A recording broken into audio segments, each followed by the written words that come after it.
അദ്ദേഹത്തോട് മാധ്യമങ്ങളായ നിങ്ങൾക്കെല്ലാം തന്നെ എടുത്തെടുത്ത് ചോദിക്കാനുള്ളത് അതാണ്.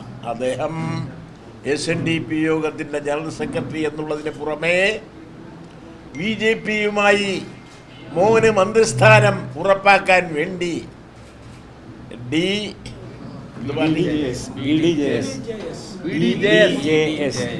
BDJS എന്നൊരു പാർട്ടി ഉണ്ടാക്കി.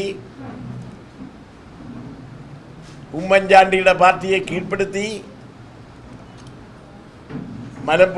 മലമ്പുഴ മണ്ഡലത്തിൽ കഴിഞ്ഞ തവണ UDFന് കിട്ടിയ സീറ്റ് എവിടെ പോയി?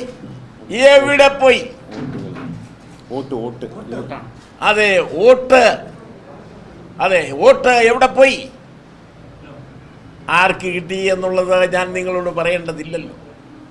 അവർ തമ്മിലുള്ള ബാന്ധവം ഇതിൽ നിന്ന് വ്യക്തമാണ്.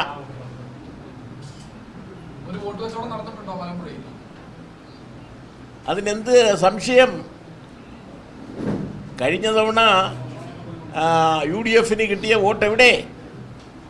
അവരെക്കാൾ മുകളിൽ എങ്ങനെ BJPക്ക് വോട്ട് കിട്ടി? ഇടതുപക്ഷ തരംഗം ഉണ്ടായിട്ടുണ്ട് കേരളത്തിൽ എന്നുള്ളത് പറയുന്നതിന് ധൈര്യക്കുറവ് കാണിക്കേണ്ട കാര്യമെന്ത്? സുധീരനും ഉമ്മൻചാണ്ടിയുമെല്ലാം ഞങ്ങൾ BJPക്ക് ശക്തമായി എതിരാണ് എന്ന് പറഞ്ഞ കാര്യവും നിങ്ങൾ ഓർക്കുന്നുണ്ടോ?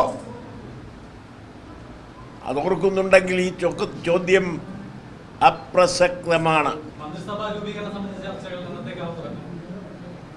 അതെല്ലാം കാത്തിരുന്ന് കാണുക.